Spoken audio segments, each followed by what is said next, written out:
Mesdames et messieurs, il se passe quelque chose avec Usul. Le gouvernement algérien et les chaînes algériennes reprennent son discours. Parce qu'apparemment ça va dans leur sens. Et ça va pas dans le sens de la France. Donc est-ce qu'on peut dire que Usul est un DZ infiltré, un agent utile de l'État algérien? Mais est-ce que c'est pas de la traîtrise à la nation si t'es repris par des médias étrangers pour discréditer ton pays? C'est bizarre quand même. Donc on va regarder ça. Usul va-t-il bientôt arborer le drapeau de DZ et siéger à Alger pour faire la guerre à la France? C'est probable. Allons voir ça. Quand la télévision algérienne utilise une vidéo de Usul sur Blast pour justifier l'arrestation de Bouleim Sansal. Ah oui, il y a eu une polémique à ce sujet, mais ça a fait grand débat. Et du coup, Usul était dans quel côté? D'actualité, puisqu'il s'agit du dossier Sansal et Kamal Daoud.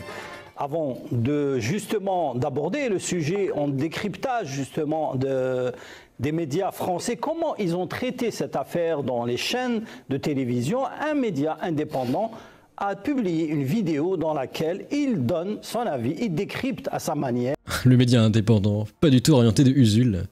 Bah t'aurais pu le dire, d'extrême gauche, faut le dire.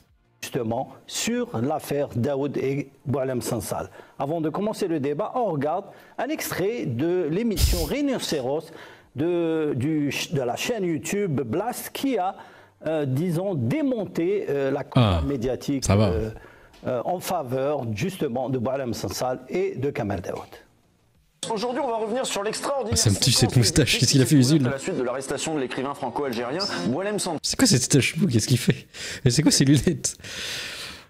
On dirait un commissaire politique de RDA des années 70. Qu'est-ce que c'est que ce style? On dirait le mec de la Stasi qui va venir te choper tes biens. Il y a beaucoup de choses qui se sont jouées là dans les médias français et c'est peut-être pas très clair pour tout le monde. Bouleim Sansal, vous le connaissez peut-être pas, mais si vous avez regardé la télé ou écouté la radio ces derniers jours, vous l'avez peut-être découvert à l'occasion de son arrestation en Algérie donc. Et vous avez forcément entendu cette phrase « on n'emprisonne pas Voltaire ». Alors c'est une phrase de De Gaulle, elle a été répétée sur tous les tons dernièrement. Donc Bouleim Sansal, vous vous êtes peut-être dit, c'est une sorte de Voltaire. Puis après vous avez peut-être vu que c'est surtout les médias de droite et d'extrême droite qui en parlaient. Les fachos. Vous êtes peut-être. Et du coup, si t'as une idée de droite, est-ce qu'il faut te mettre en prison et juste te mettre en prison? Du coup, ça justifie. Si t'es de droite, tu vas en prison en fait. C'est bizarre comme concept. Demander, c'est quel genre de Voltaire en fait finalement? C'est de ça dont on va parler aujourd'hui. Tout d'abord, commençons il va par faire un une cosplay procédure pénale a été ouverte contre lui en Algérie pour atteinte à l'unité nationale et aux institutions de l'État. Sa disparition a été soudaine et depuis, cet homme de 75 ans ne donne plus de nouvelles. C'est inquiétant. C'est inquiétant évidemment parce que si on est un tant soit peu attaché à la liberté d'expression, à l'état de droit, on ne peut que condamner cet embastillement soudain. D'ailleurs, toute la classe politique a demandé sa libération. Il y a eu des tribunes, il y a eu des soutiens de partout, de la gauche à la droite. Ouais, même des insoumis. Ah oui? Oui, bon, ok. Apparemment, ce que le régime algérien reproche à Bouleim Sansal, ce sont ses propos que l'écrivain a tenus en octobre, notamment sur la colonisation française. Ah bah oui, déjà, c'est quoi cette interview? C'est quoi ce média? À qui il parlait, la Voltaire? Il a parlé à Frontière. Frontière, un média d'extrême droite que vous connaissez peut-être sous son ancien nom, Livre Noir. C'est vraiment le repère de l'extrême droite la plus radicale. Et Livre droite, l'extrême droite radicale, je suis pas sûr. Hein. C'est vraiment de la droite basique, Frontière. Si on veut voir l'extrême droite radicale, je penserais plutôt à la démocratie participative. Comment il s'appelle là? Boris Lelay, là. Beautiful Rise Ugly, là, c'est radical, ok, je peux comprendre. Et bordel, Frontière, bon. C'est leur équivalent de droite, quoi. Bouleim Sansal n'était pas là par hasard, puisqu'il est mentionné sur le site comme faisant partie du comité d'experts du journal. Il est dans l'équipe, quoi. Voilà, donc apparemment Blast c'est une source sûre, mais par contre ce que j'aime bien, c'est qu'il justifie totalement le truc. Parce que eux, techniquement, si on donne le chef d'accusation par le gouvernement algérien, Usul il pourrait y tomber facilement. On va écouter c'est quoi la sanction. Atteinte à l'unité nationale et aux institutions de l'État. Atteinte à l'unité nationale et aux... Attends, on va remettre. Institutions de l'État. Et institutions de l'État. T'imagines, Macron il essaie de Usul... On va t'arrêter pour ces motifs. Et là, il va dire quoi? Oh bah c'est trop bien. Moi, j'ai pas aidé le mec à côté. Bah vous pouvez m'emprisonner. Non, je pense pas. Usul, c'est bizarre quand même. Usul, bizarre aventure pour le gouvernement algérien. Blast est une chaîne merdique à l'idéologie stalinienne et Usul, comme les autres commentateurs ou leurs consoeurs bourgeois woke islamo-gauchos, sont des anti-France et détestent la vie de beauté, l'art, l'amour et les hétéros blancs. Et la beauté aussi. Usul traite à la nation. Extrême droite chrétienne, non. Extrême droite musulmane, oui. Quand la télévision algérienne dit qu'Usul fait du bon travail, il y a une sérieuse introspection à faire. 2-10, Frontier, c'est le repère de l'extrême droite la plus radicale. Ah oui, quand même, oui. Alors que bon, c'est là où il y a tous les droitards un peu mous qui veulent quand même avoir une carrière un peu politique, mais sans trop se mouiller.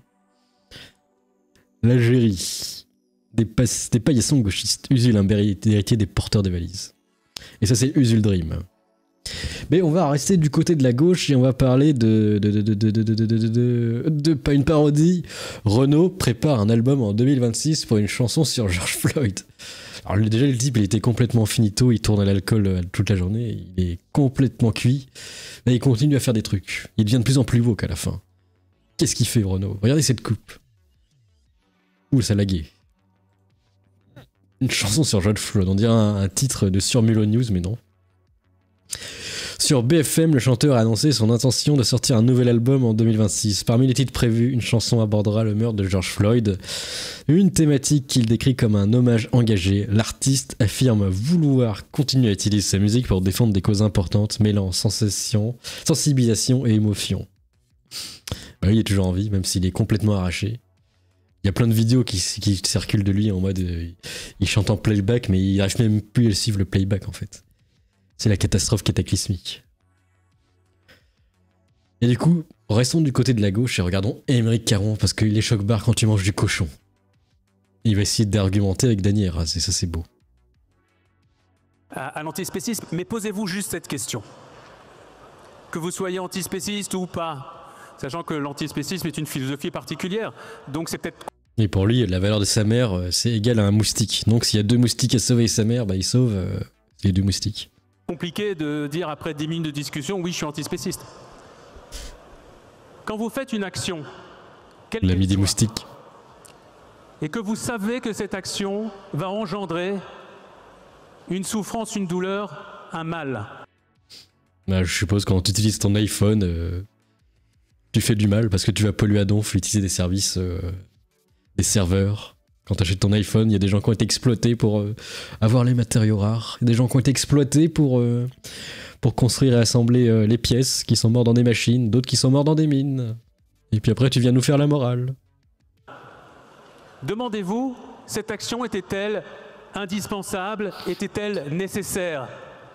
Or, quand vous mangez un cochon, un poulet, un bout de vache, c'était pas utile. Pourquoi pas un mouton? Vous pouvez vous en passer. Donc pourquoi le faire? Alors vous allez me dire, mais parce que j'aime bien. Mais le plaisir que l'on retire à une action, ce n'est pas la validité morale de cette action. Ça n'est pas possible. Oh, bravo, faut pas faire de mal. De fait, ce n'est pas indispensable. Après, de l'utilité, moi j'en vois, tu vois, et même moi il y a des trucs que je trouve utiles qui détruisent. On pourrait parler de la drogue, par exemple, où la drogue c'est presque... La technologie qu'on utilise ce soir pour faire cette... Mais après là, on va partir dans un débat philosophique. Putain, Dany Heraz ont les mêmes arguments que moi. Ils sont moins tranchants. Est-ce que je vais devenir comme Dany Heraz? Je vais venir avec cette coupe là, cette coupe Messire Godefroy de Montmirail là. Ça va être très bizarre. Et je clasherai Caron, ce sera beau. Je pense que Heraz a bouffé du cochon, non. Il a mangé du soja. Quantité beaucoup trop élevée. Bref, qu'est-ce que vous pensez de ces news? Est-ce que vous allez arrêter de manger du cochon? Grâce que Aymeric Caron l'a dit donc. Il faut arrêter. Allez, à plus, Samacus.